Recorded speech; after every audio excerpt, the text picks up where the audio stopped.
JC, Bethany. we are the Savages. We're on a serious note today. Yeah. We just want to share this with you guys because we feel that, since we share our lives pretty much with you guys, that you are part of our Savage family. So, yesterday, my daughter was admitted into the emergency room and she tried to commit suicide. And a lot of things started going through my head, me not being around, being incarcerated most of my life, and my kids growing up without me. We don't realize what we do to our children with our actions. And then we started touching on other subjects about how I started neglecting more of my kids every time I was in a new relationship. So we just want to talk about it and kind of just stress the fact that no matter what, always try to be there for your kids, because it's just we think that they're kids and nothing's going to happen once they grow up and everything, but we don't realize the impact that we create in them. Well, I think a lot of the times when you have a kid with somebody, and then let's just say it doesn't work out, you get divorced or you separate and you go into a new relationship, I think that is where it makes a huge difference in the kid's life. And you need to be there more for the kid than any other time because of everything that's going on, the separation. And I believe more in male than I do female. That when they go into a new relationship with a woman, the woman tends to not want the guy around the ex, baby mama. So then what happens is that guy doesn't end up seeing his kids as much as he used to. And he is now either having another kid with the woman that he's with or raising her kids. And it's not necessarily that he doesn't want to see his kids, it's that he doesn't want to start any problems with the new relationship, so he avoids seeing them. And then the kids pay the price, it's not the mother or the father, it is the kids in the end. So well, it's like I was telling you the other day, actually Bethany's been the only and last woman in my life that actually has pushed me to see my kids and to pick them up. And we brought my daughter here a couple of months ago, and she treated her just like she was her kid, and I do the same with her kids. Her teenage daughter has grown on me, even though she gets on my nerves. Annoying. She's grown on me, but I can't stress enough. It doesn't matter if you're doing time. Write a letter, send stuff to your daughter. I used to work in the leather workshop in the prison. I sent this little purse to my daughter. Actually, I have it right here. I sent this to her years ago, and she still had it when I came home. And the thing is that I didn't know how to be a father. I didn't have one in my life, so I didn't know how to be a father. I used to think that money was just the answer to everything, and that's why I hustled so much and made money and stuff like that. And with my new daughter now, my little one, I have 5 kids. I have Jasmine, she's 22, Julia's 21, Valerie's 16, Rudy's 13, and Annabella's 4. I used to believe that money was just the answer, and it's not. It's actually time. It's actually love, understanding, and I felt really guilty yesterday. I felt like it was my fault. I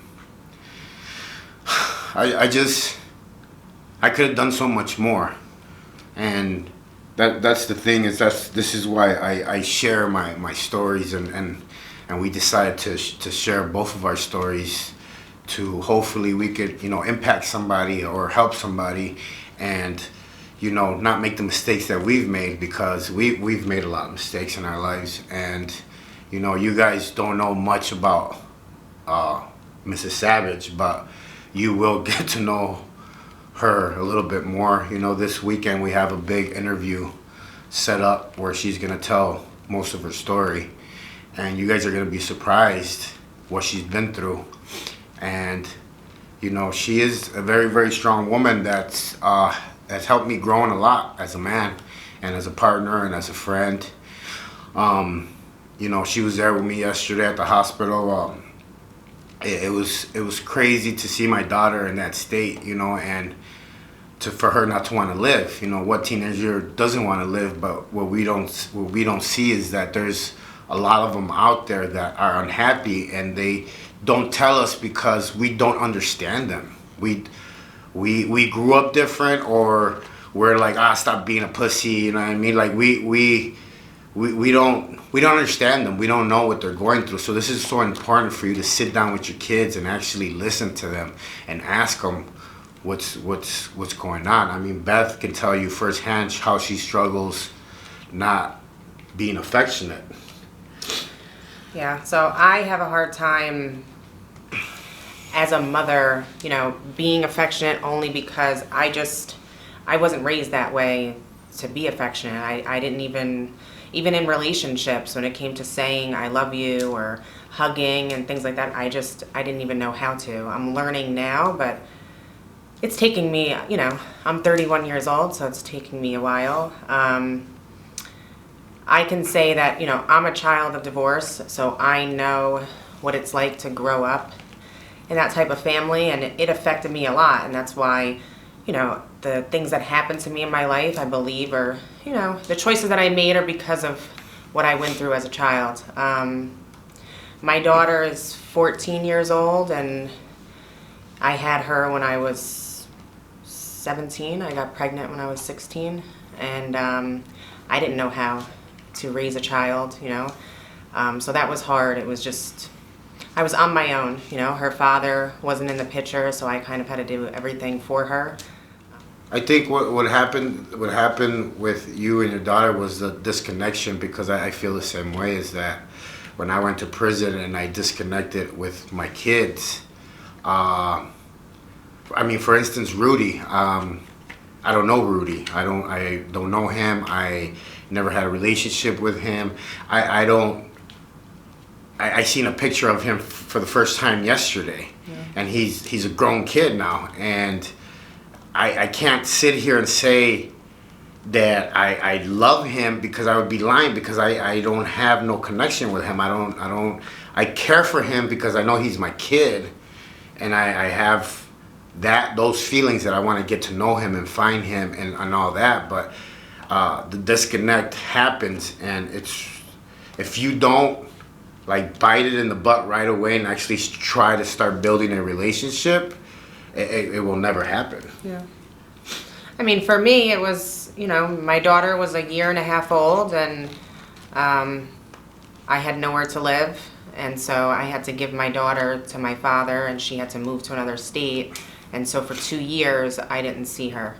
So that's where the disconnect was. And when I finally was able to get her back, and I went through school, and I got an apartment and got a job, I got her back, and it was hard because she didn't know who I was. She didn't call me mom. So it was very upsetting, but we had to work through it. But it's something where you have to continue. If I made the wrong decision by thinking that if I just almost not out of sight, out of mind, but I couldn't live every day knowing my daughter was somewhere else. So it was almost like I didn't call every single day because it was hurting me. It was, I would cry every day. And that's where the disconnect happened. And then I kind of, I don't know, I worked on it as I got her back, but it was just very hard for me to, I don't know, I guess show my feelings towards her or go back to the way that it was before she left, and so now I'm learning that, but it all, boils down to how I was raised also. Well, yeah, just not.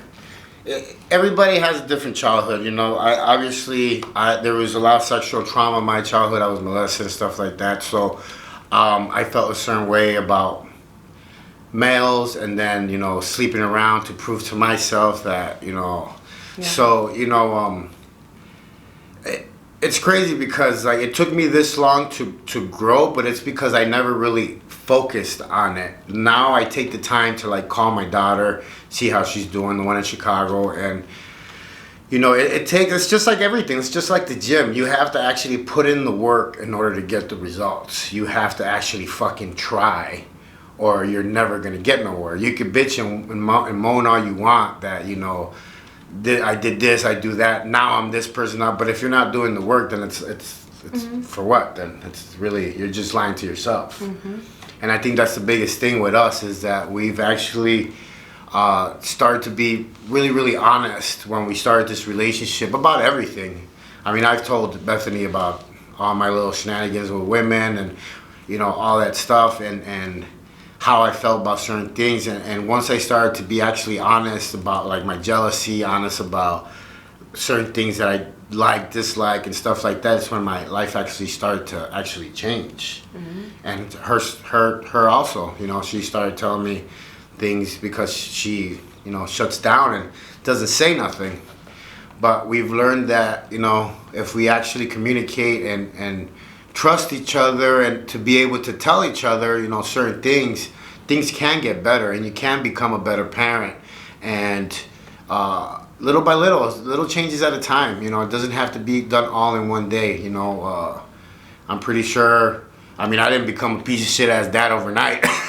It took me years. You know. It's not that you were. It's not that you were a piece of shit. Well, I just didn't know how to be a dad. You didn't know, and you know? A lot of the times you think that, okay, the child is young, and so right now it's okay. They don't even understand what's going on, and when they get older, you'll talk to them and have a relationship with them, and that's just not.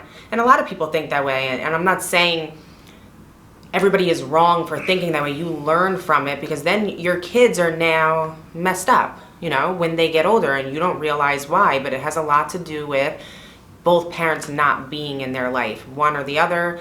It doesn't matter. It's just, you have to be there. And I've learned that too, you know. It's me, I, you know, went through a divorce, and so now my son is 5 years old, and you know, it hasn't been easy. He kind of gets mad at me sometimes because me and his father are not together, and he says some things to me, and, you know, having to get to know JC too has not been, you know, easy. It's kind of back and forth, and then my ex is not too happy, you know, that we're together. So also talking to the child about it is just not something that you do. You can explain it did not work out. Never, you know? Never badmouth your Well, you don't the other ever, parent. Never. The never worst do thing that you can do is use the child as a weapon, you know, in the divorce, in your war, whatever you want to call it. Because at the end of the day, the child is the one suffering. The child doesn't even understand. And so just like with my son, when he comes here, you know, he made a remark to me that, you know, my dad is not allowed here anymore. Or you don't want to be with my dad anymore because you know, you want to be with JC. And that's not the case, you know. There was a lot of things that happened in my marriage that it just did not work out. It had nothing to do with him.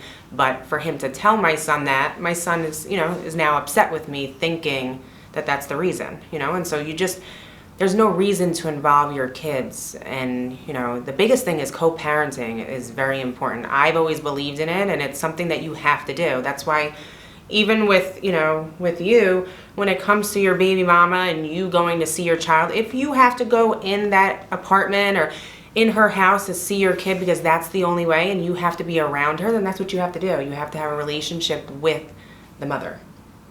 You're not, you know, there's a lot of women out there, I'm going to say more than men. I think the women are more, you know, where they do not want their significant other, their partner around the ex, because they don't trust, whether they don't trust him or they don't trust her. But if they have a kid together, you have to be okay with it, because then you're getting in the middle of the relationship with the child, and it's just not fair. You have to look at it from the child's point of view, not from any other view, you know. And if there's trust issues, then you have to work on that, because regardless if it's the mother or another girl, it doesn't matter. The trust is not there then, so you have to work on that. But when it comes to the child, it's just, you can't do that. You know, you have to think of yourself, and if you were a child, how would you feel? you know, and you would be upset with your mom or dad for not coming around, knowing that it has to do with, you know, the person that you're with. Yeah. I mean, if you guys have watched my stories or my channel, I was able to see my daughter again for the first time, my small one, my little one, my last one, last week. And, you know, when I looked at Bethany and I was like, hey, I could go see my daughter today. Honestly, in my head, I was expecting for her to say, no, you're not going to her house. You're not going to be in there, blah, blah, blah.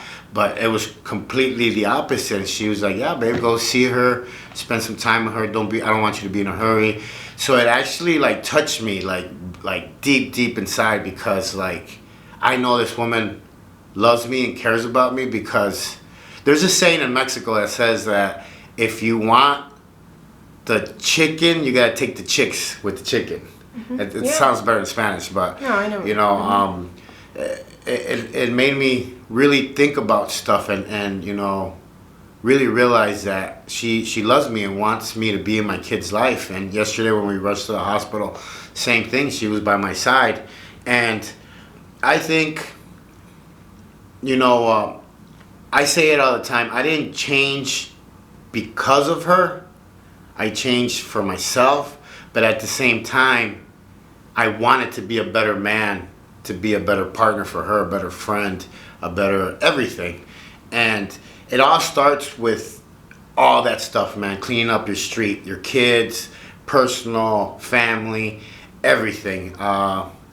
You know, it's hard. It's hard. I'm not gonna lie. Like it's been me learning how to deal with emotions and learning how to actually take in how much she cares about me and how she worries about me, and all that stuff has been hard. It's been hard, but I wouldn't change it for nothing. And me being able to see my little one is something really, really big in my life. Just like, you know, her seeing her son when he comes over on the weekends.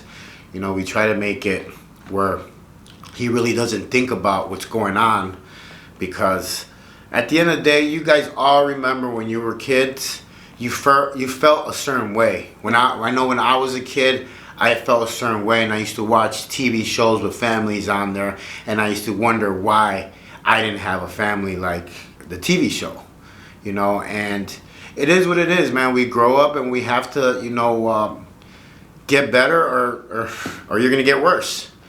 So, you know, our message just today is just that, you know, love your kids, try to better yourself every day, so and they don't put them in the middle of, you know, adult situations, yes, problems, whatever's going on. Just don't put them in the middle, because I know that is why what I went through when I was younger, between my father and my mother and my stepfather, that is why, you know, I went through the things that I went through and made the decisions that I made throughout my life, because I was angry.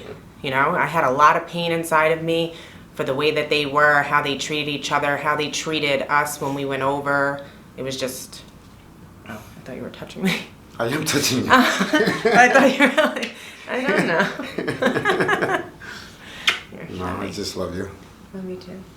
I love you, and I mean, thank you guys for watching our, you know, our shenanigans, our show, whatever you want to call it. You know, it's just that. Just if you can change and you could be a better person and do it all the way around for you, your kids, your family, just everybody. And like I said, don't, you know, it's I've learned that, you know, a smile gets you a lot further than Oh, it's true. And we don't want our kids growing up the way that we did, and the way the world is right now. I mean, the kids aren't even growing up the same way that we did. You know? They don't even go outside and play. No, they don't. They're on their phones 24/7, and suicide right now is so high in kids, more than anything. You know, and it's just not right. Kids are not supposed to not want to be here. No. You know, they're supposed to be having fun and enjoying their life, and that's a problem, you know, and we as parents need to realize that and step in and, you know, do the right thing and make sure that they're happy and they don't think those things and never would want to do that, because nobody should ever want to take their life. No one. Please talk to your kids. Make sure you listen. Give them some time. Set some time every week to spend with them. Take them out. Spend one-on-one time if you have multiple kids. One-on-one time with them so you get to know everybody's different, so every kid's going to feel different. Spend personal time with them. Please, please, love your kids. Break the cycle. Break the chain. And that's all we got. My name's JC. And I'm Bethany. We are the Savages.